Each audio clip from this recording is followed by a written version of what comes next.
It's raining.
Roger.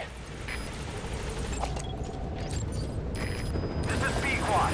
Arriving shortly at LZ.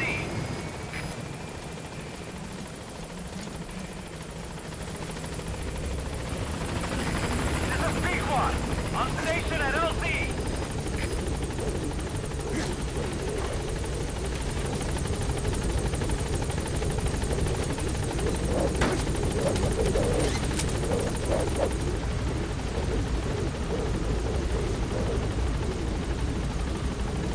Gaining altitude.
That's the target.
go!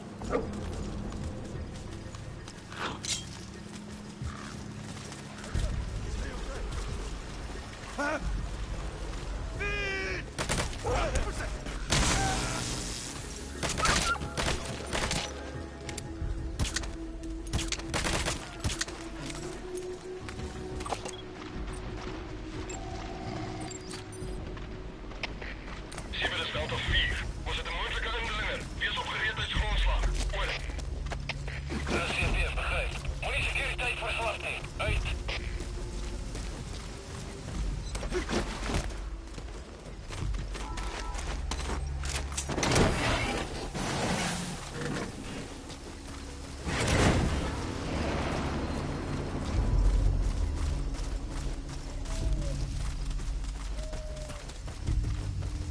He's coming too.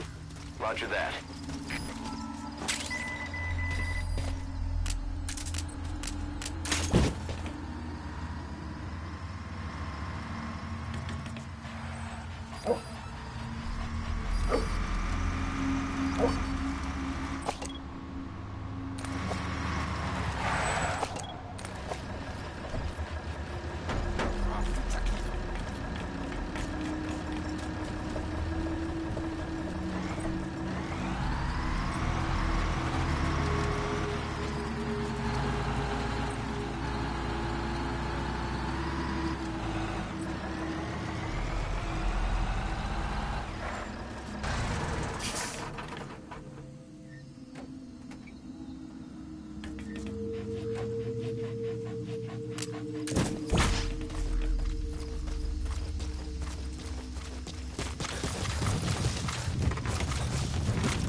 Roger.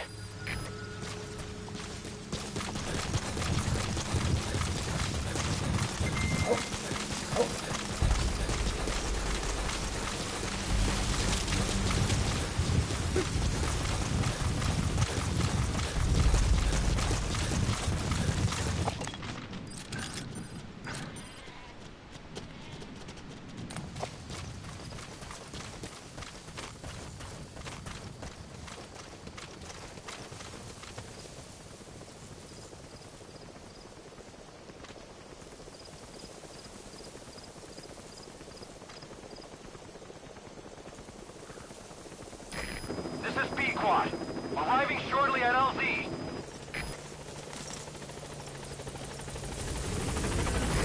This is B-Quad. On station at LZ.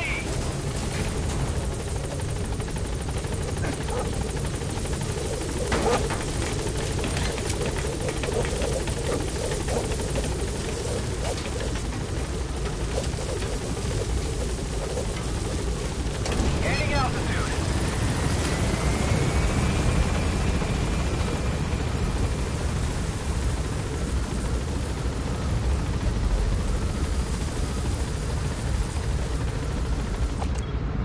Departing.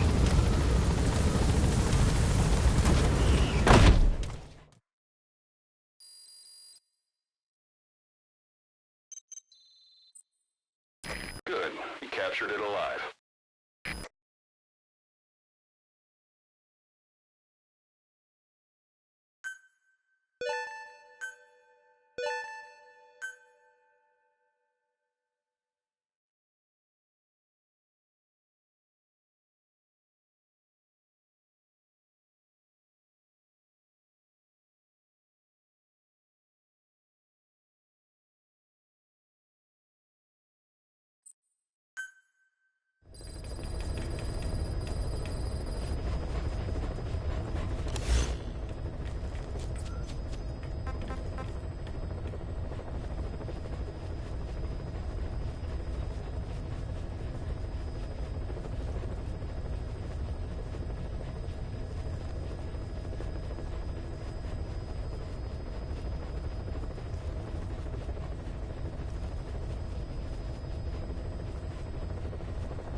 Roger.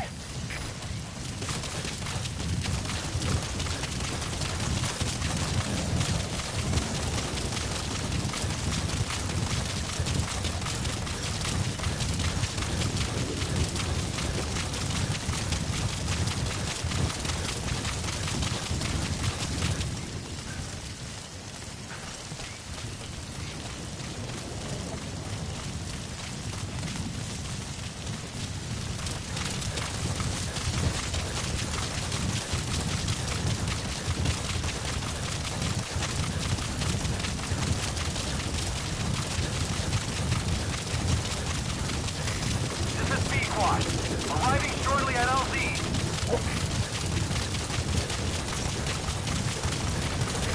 This is B-Squad. Have arrived at LZ. Will stand by.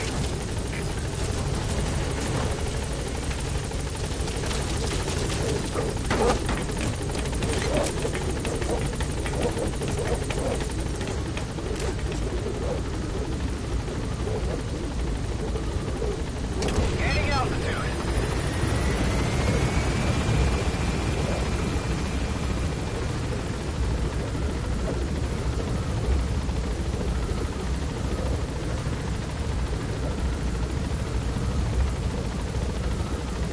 Departing.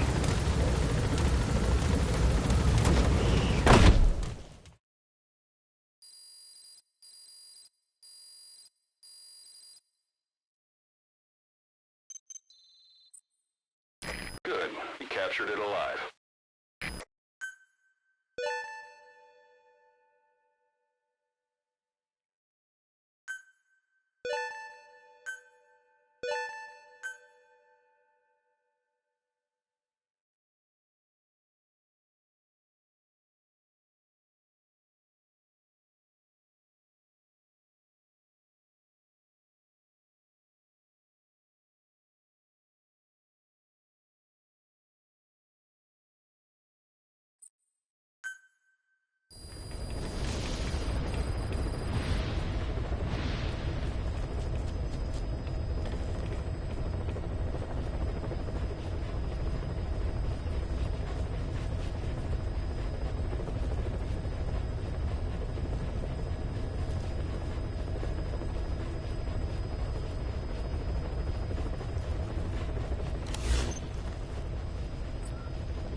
has been stolen. The research materials have been packed into 2 containers and hidden in the jungle southwest of the mansion. Enemy extraction choppers will be there any minute. You have to find and retrieve those containers before they arrive. That area is being guarded by zero-risk security, and their client is XOF. If the choppers make off with the containers, that research will end up in Cypher's hands. That cannot be allowed to happen. One other thing, boss. We need a cargo-capable Fulton extraction device to recover the containers. Use your iDroid to order its development and have it dropped in.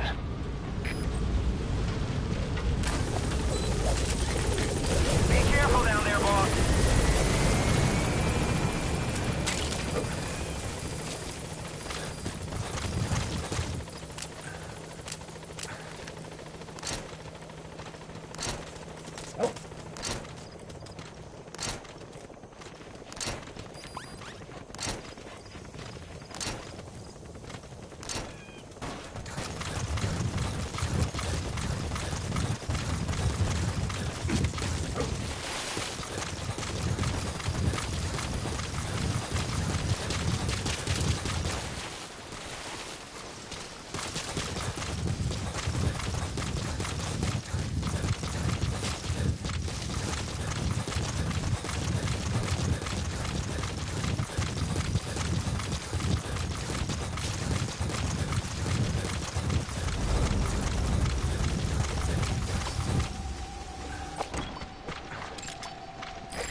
They must know where the containers are.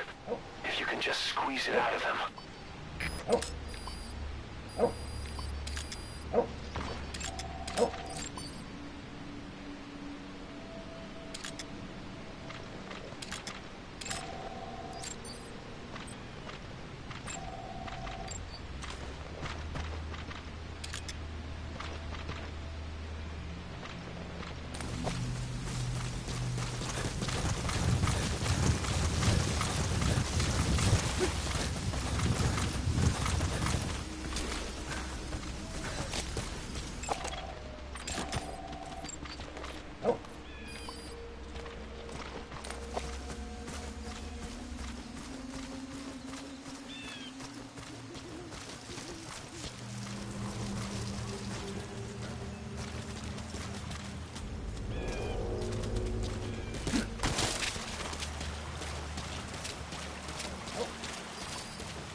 Updated the info on your iDroid. Take a look. Where are your friends? The PF soldiers have no idea what's in those containers. Strictly a need-to-know basis.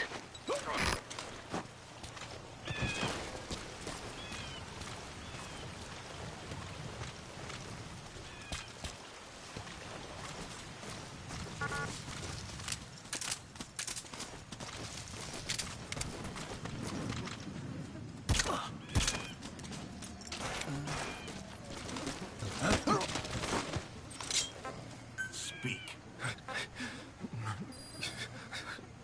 Where are your friends?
too. Roger that.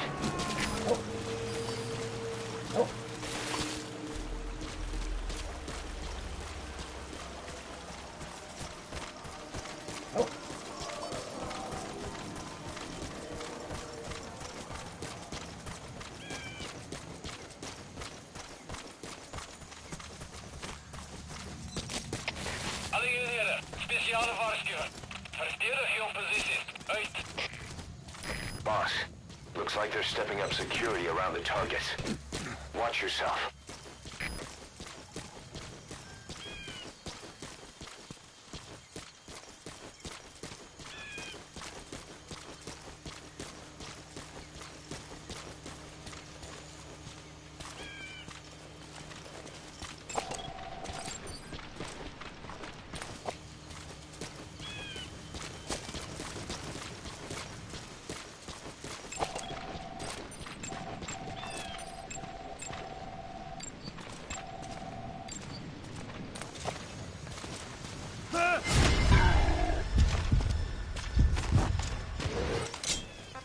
Spit it out.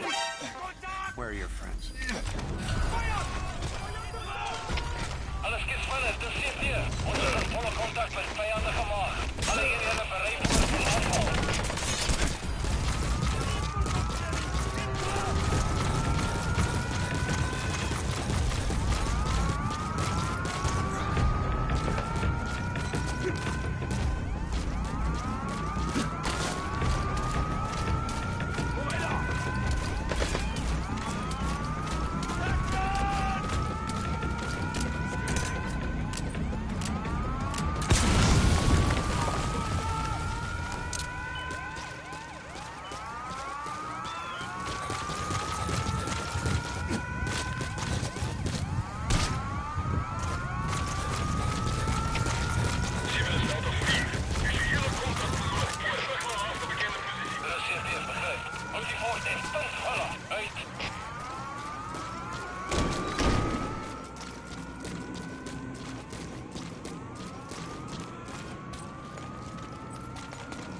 Our early warning radar still hasn't picked up the enemy choppers.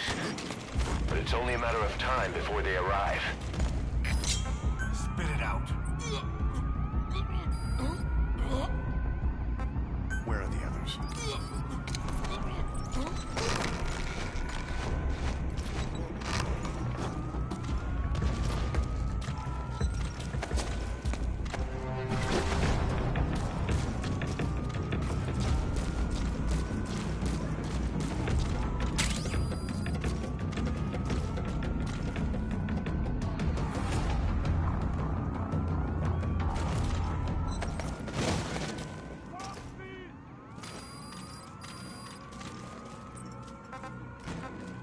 Get him! Shipper is Delta 6. Visuele contact verloren. Keer terug naar laatste bekende positie. Over. Er is CT, begrijp. Onderzoek die area. Maar blijf op jullie hoede. Uit.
Subject on board.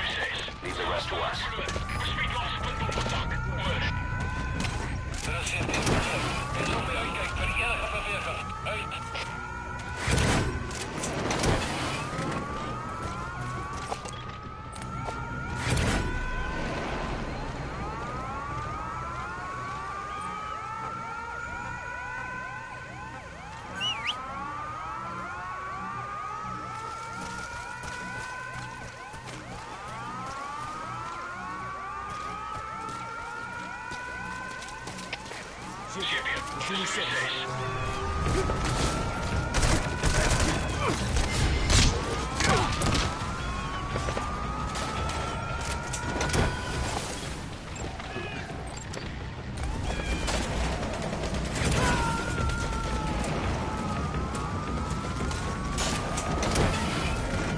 You gotta extract him.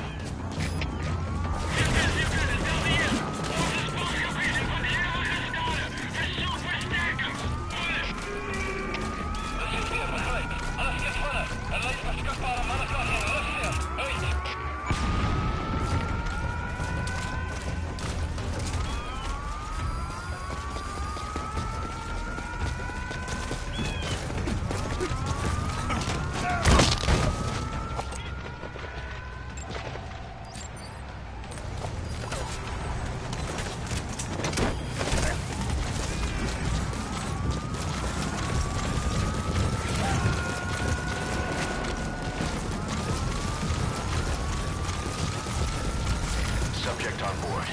Leave the rest to us.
Where are the others? Talk. Talk.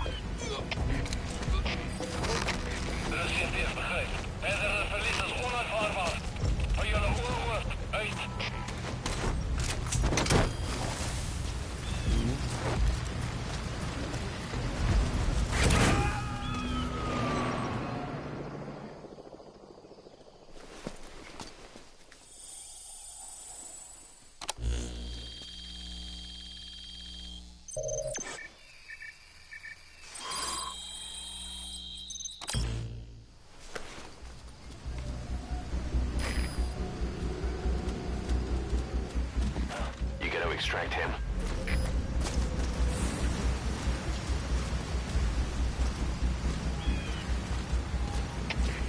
CP, dit is Zulu 4. Ik zie nie my voertuig nie. Het iemand het per ongeluk gevat? Oor. Zulu 4, dit is CP. Niemand het iets verrig nie. Iemand moes het nodig gehad het. Beweeg verder op voet. Uit. Ja, bliksem, son.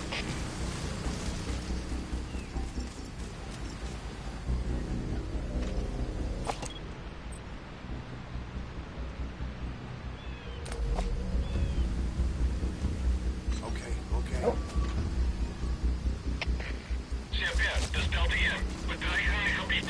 Ons versterk sekuriteit. Oor. Visibility in the jungle isn't great. Watch out. You could run into the enemy at any time. Please, feel the roots. The branches become one with the forest. The forest is aware of the enemy's noise. You must be too.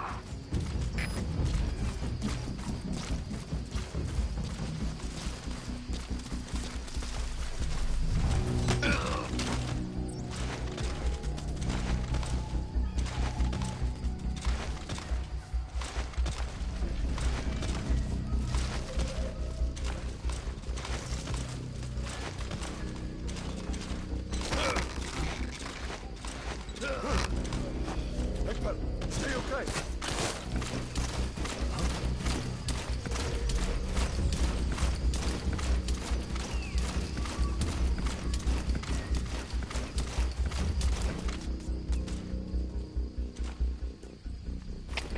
CP, dit is Zulu 2.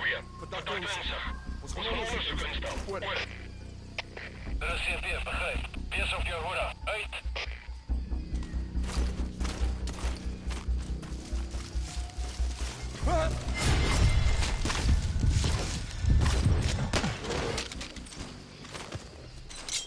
Spit it out. Where are your friends?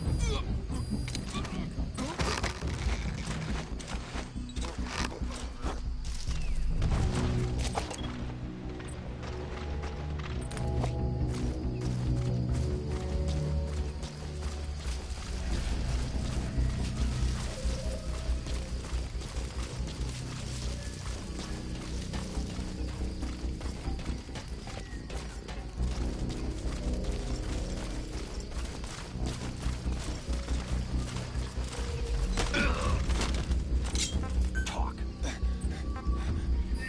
Where are the others? Where are the others?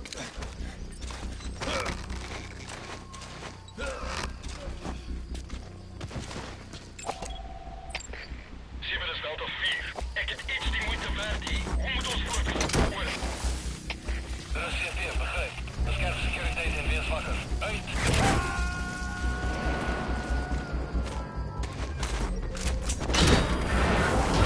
Subject on board. Leave the rest to us. Target extraction confirmed. That leaves one target to go. Take care of the next one. Boss, our early warning radar just picked up the enemy choppers. We'll keep you informed of their ETA.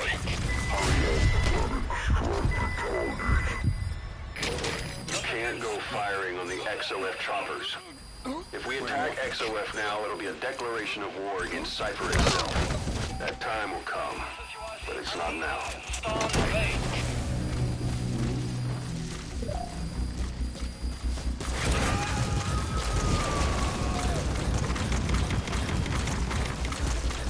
He's coming too. Roger that.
The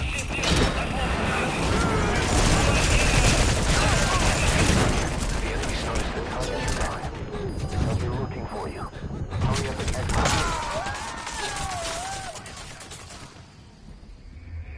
Boss, come in. Boss?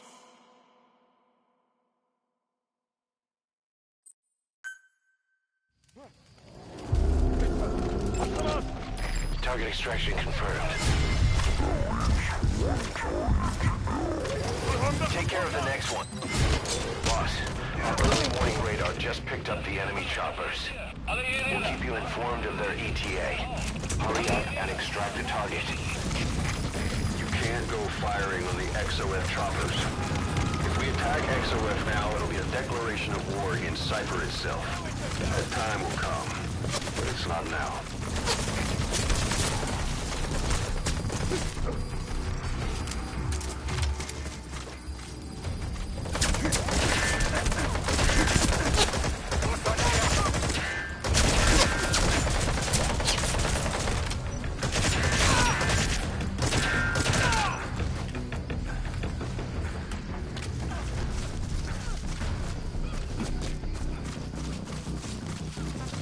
Go!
Boss, you don't have much time.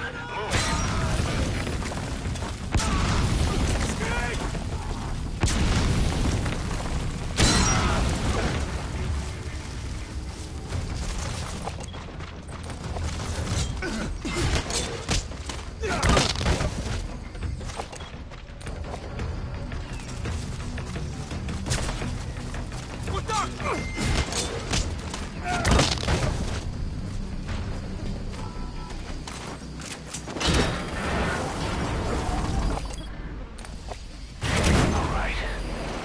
Extraction confirmed.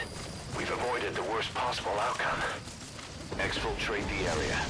Go ahead and call the chopper. You can also exfiltrate the mission area by land.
Roger.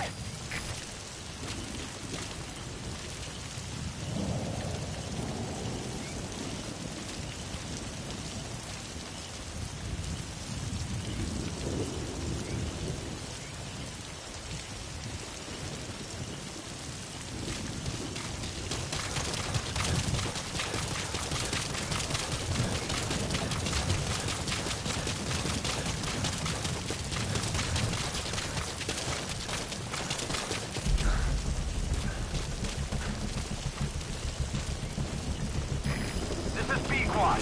Arriving shortly at LZ.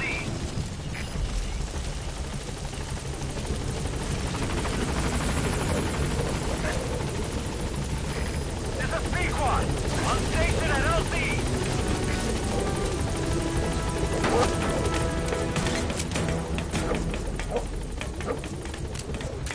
Gaining altitude.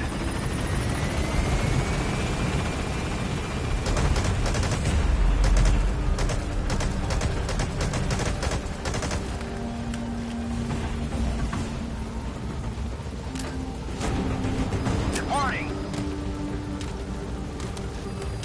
That's it. You've made it out of the hot zone. No sign of the enemy. Mission complete, boss.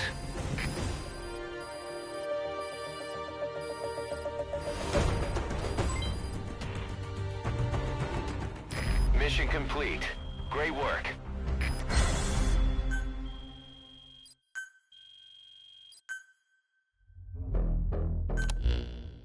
Boss, we got Code Talker's research materials back in one piece. The medical team has them under lock and key in the quarantine facility. The materials should help their research into the vocal cord parasites. Cypher won't be getting their hands on them now.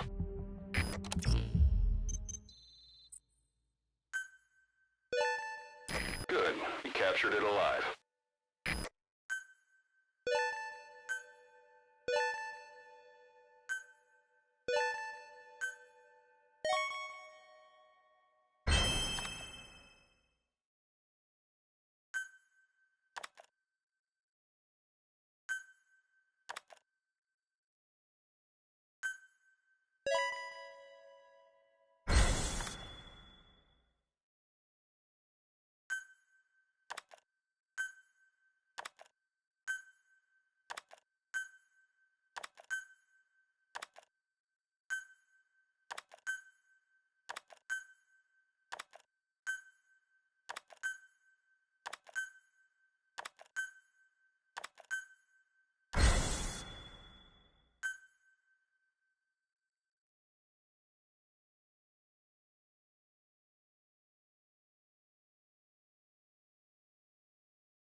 Boss, I've updated the mission list. We've received some new job offers. The details are on your iDroid. Boss, some of the kids we've been keeping here have escaped. We don't know why they ran off, but it may have something to do with Ralph's death. The intel team's looking for them as we speak. I'll add information to your side ops list as it comes in. You need to locate and secure those kids. I'll try to find out what happened.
is almost complete.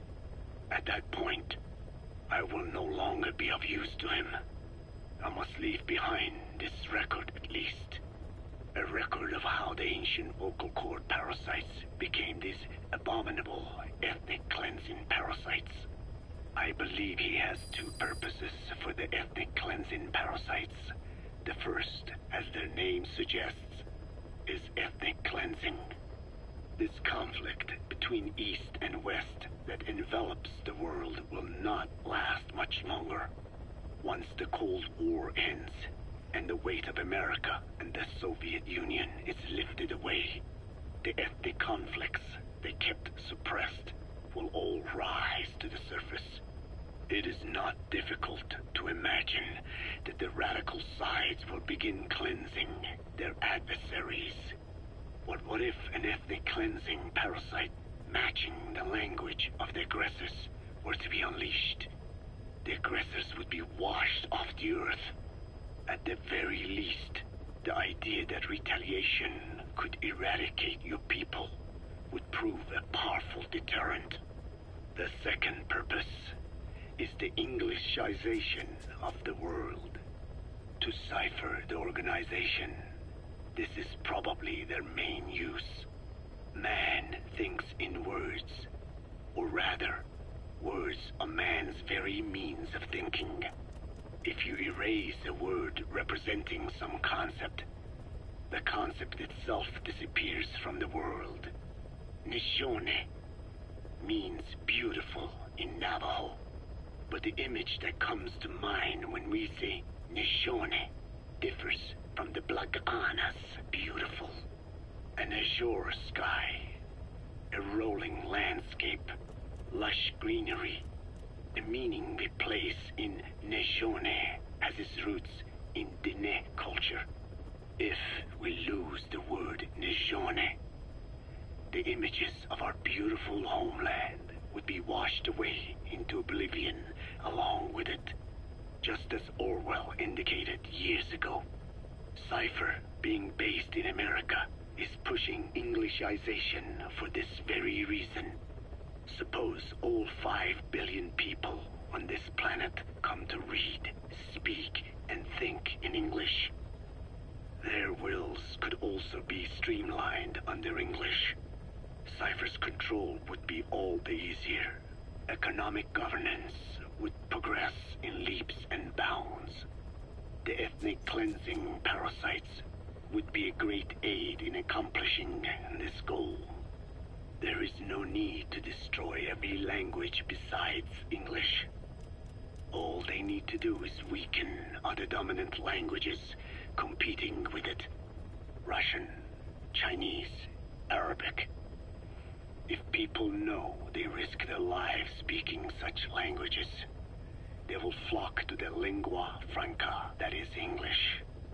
Cypher need not even focus attention on smaller languages. After all, they are already being eaten away by English. Business, education, film, commodities. English has permeated every area of global society. I can see this when I look at young Diné. Some of them have already lost their grasp of the Navajo language. It is said that over 2,000 languages of the world are facing extinction. This very moment, cultural concepts and forms of expression are disappearing forever. The spread of electronic networks gives greater meaning to Englishization. Networks have no national borders. By basing them on a single language, they can penetrate deeper into and between people. That basic point of unity provides the ideal environment for someone who aims to control people's wills. But how does this differ from building the Tower of Babel? The ethnic cleansing parasites attempt to rob man of his words. Such irony. It was the vocal cord parasites that gave words to him in the first place. Ancient man had no language. Unable to produce complex sounds due to the structure of the throat, he could communicate only through simple vocalizations and gestures. Then the vocal cord parasites infected his larynx. Man's transition to walking upright did not gift him solely with intelligence, but also with his voice. At the time, the vocal cord parasites never harmed man. They merely took a small measure of nourishment. In fact, you could call it a symbiotic relationship. Some animal species use particular vocalization patterns to attract a female and reproduce. Songbirds, certain insects, and also the vocal cord parasites. The difference is that the parasites themselves did not produce sounds. Rather, they had their hosts, man, do it for them. Once secure on the human host vocal cords, a male vocal cord parasite caused the host to produce a certain sound pattern, something like a warble of a bird.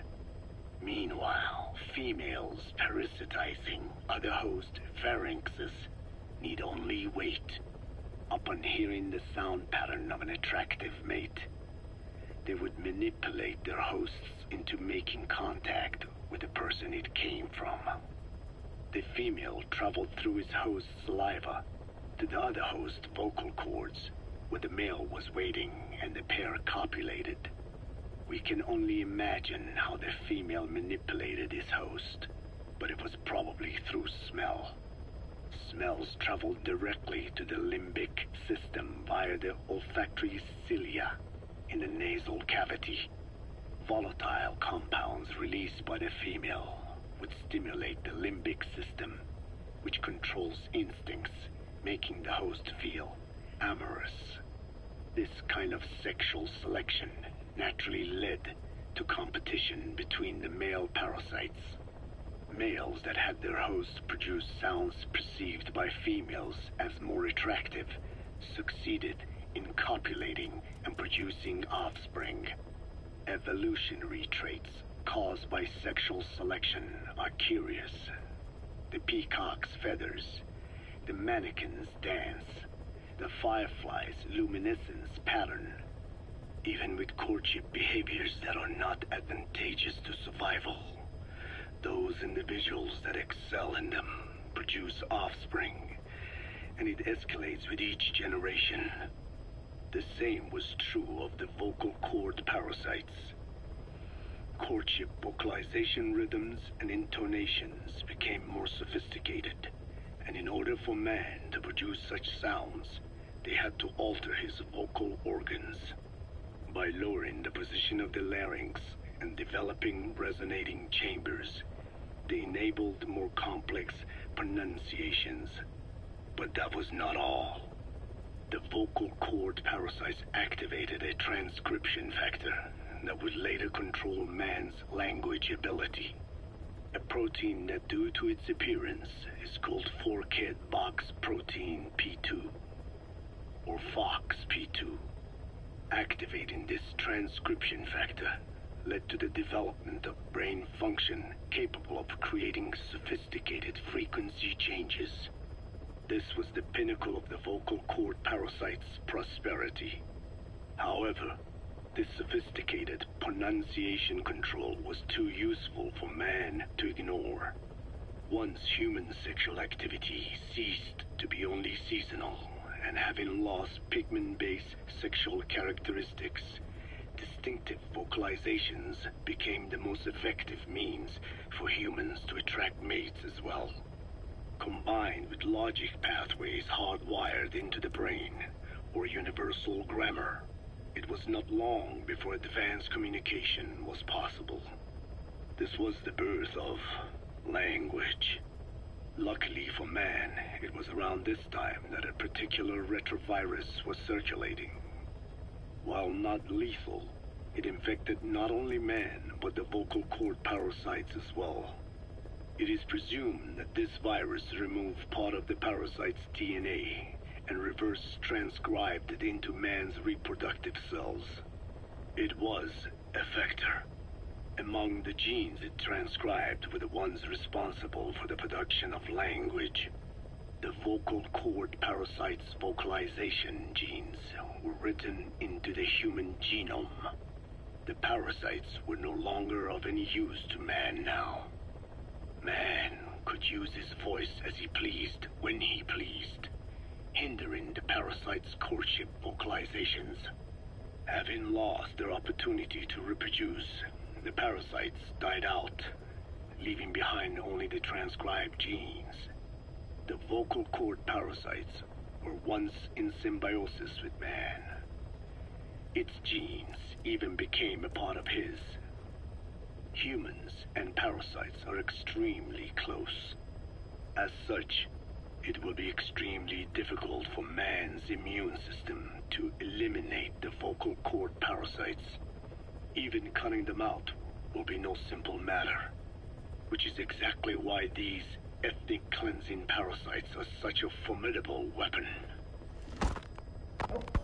The rise of the vocal cord parasites goes back approximately 300 million years to the Permian period. At that time, they were not even parasites, but predatory autotrophs. They are believed to have been the common ancestor to the Pentastomida and the Cyclops genus of copepods. However, Earth's environment underwent a violent change at the end of the Permian period. The cause is unclear, but evidence suggests that over 90% of the Earth's organisms at that time died out. The most pronounced threat to the proto-parasites was the severe reduction in oxygen concentration. The result was cladogenesis, a splitting that gave birth to a new strain that could parasitize other organisms' respiratory apparatus. This survival tactic helped lower their oxygen consumption, and inhabiting the throat kept them securely in contact with inhaled air. The best survivors were those that parasitized the reptiles that flourished at the time. Entering the Triassic period, the reptiles evolved into dinosaurs, and the proto-parasites shared in their success. Dinosaurs developed respiratory organs called air sacs to adapt to the low oxygen environment. These in particular helped the proto-parasites thrive. But another trial awaited them. The end of the Triassic period saw another drastic change in the Earth's environment. For most parasites, the male and female take the same host. Many are, in fact, hermaphrodites. Originally, the vocal cord parasites were as well. But for any strain to ride out a severe environmental change, it must secure a steady pool of genetic diversity. Another split. Now the newest strain procreated with mates found in other hosts. And in order to increase its encounters with those mates, the new strain utilized the voice of its host. They came to inhabit the host's vocal cords.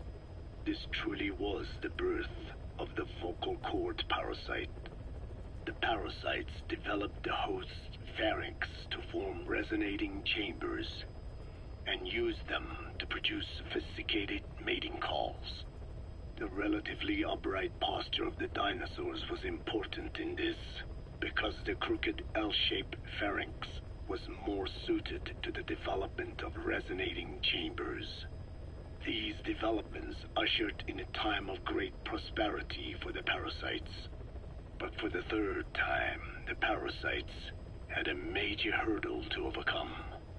The meteorite impact at the end of the Cretaceous period, which spelled the end of the dinosaurs. With their hosts extinct, the vocal cord parasites had no option but to find a new habitat. Birds. As genetic successors to the dinosaurs, with functioning air sac apparatus already in place, birds were the perfect choice. But the parasites could not survive in birds that flew at high altitudes with thinner air. So they parasitized ground-dwelling birds and altered their respiratory system for the sake of reproduction. They gave the birds the means to produce sophisticated sounds, the syrinx responsible for chirping. This is the proof that points to activation of FOXP2 in songbirds as well as humans. The Cenozoic era began with a rise in oxygen concentration, which helped mammals to evolve and increase in size. The parasites then shifted to humans as a more effective host. Humans' bipedal upright walking meant that our throats could support larger resonating chambers. At first, vocal cord parasites entered humans using birds as their intermediate host. But eventually they changed to conducting their entire life cycle within human hosts. What happened next is as I have already described. People took the vocalizing prowess given them by the parasites and made it language. And once the parasites could no longer use it as their mating call, they died out. Or in other words, the parasites overcame all evolutionary hurdles except humanity. Skullface shared his opinion on this matter. He said the Ethnic Cleansers Project was sure to succeed. After all, the parasites had a grudge against us humans. To think we awoke them after such a long slumber, just so they could sate their thirst for vengeance. It is terrible, unforgivable, and yet, it is what I have done. I learned of the vocal cord parasite's existence in literature belonging to the Foundation. It was little more than a theory. The question was, why does only Homo sapiens among all primates have highly developed language? Human versus everything else. The missing link between these was the mystery that gave rise to this theory. I was fascinated by the idea of their existence. In the Dene creation myth, the Neyo Dene, who first inhabited the world, were insect-like creatures. I came to imagine that those insect-like creatures could be humans living in symbiosis with the vocal cord parasites. But I had not the faintest idea of how I could resurrect them. That is when Skullface came to me. What he offered me was not just assistance with my metallic archaea research. He told me the vocal cord parasites really existed. And not only did they exist, they had already been brought back to life in the modern age. An ancient human cadaver, host to the parasites of the time. Cypher excavated such a cadaver from a permafrost region and isolated the DNA coding of the vocal cord parasites. Naturally, they were long dead and could not be brought back, but there was an alternate vessel they could use. A relative species of the Pentastomida discovered in China. It had adapted to live in the nasal cavity of animal hosts, but its genetic sequence showed signs of common ancestry with the vocal cord parasites. Ontogenesis, a path of an organism to maturity, is like a roadmap of the phylogenetic evolution of the entire strain.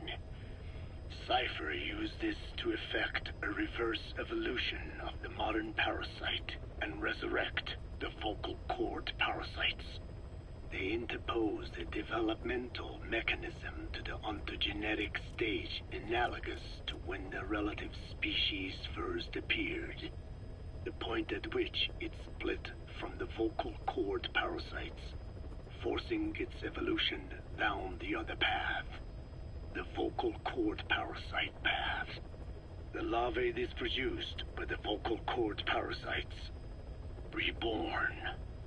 I do not know in detail how Cypher accomplished this, but clearly they have access to high-level genetic technologies. Skullface said it was the work of a genius woman scientist, and that the relative species in question was first discovered by a group once called the Philosophers. I was tasked with modifying the resurrected parasites. He charged me with two demands. First, to add lethality to these organisms that had once lived in peace with man, by unleashing the larvae's latent desire to consume nutrients from the host's lung tissue, making them eat and eat until the lungs were destroyed. Second, to have both male and female inhabit the same host and copulate then and there only when exposed to specific pronunciations continuously over an extended time. What he would do to the Dene if I failed. I had no choice.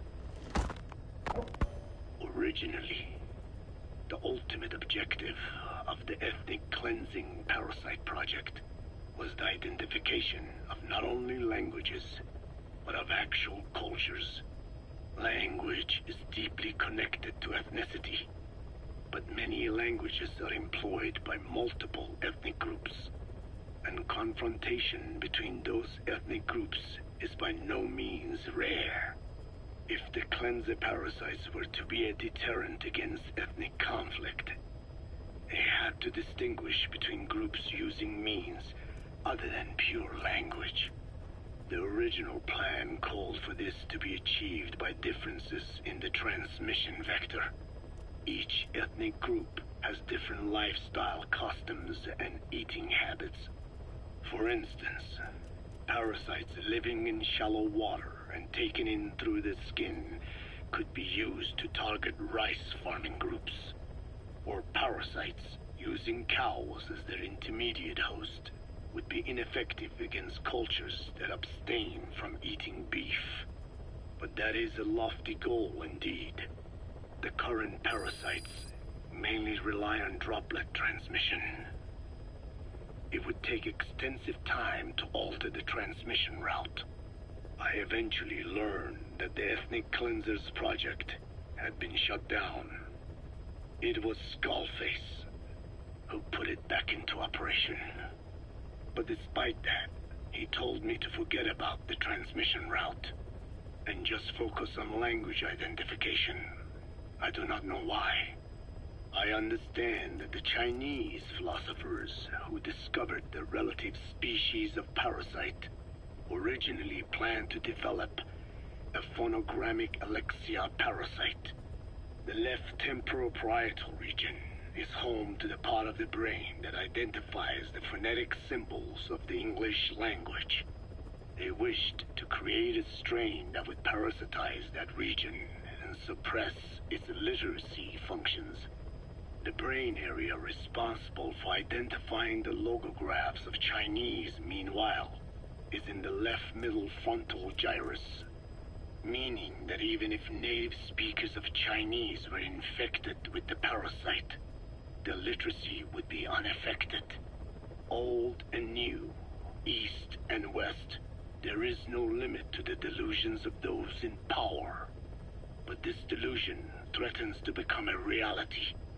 I have to do something to stop this. There must be something I can do.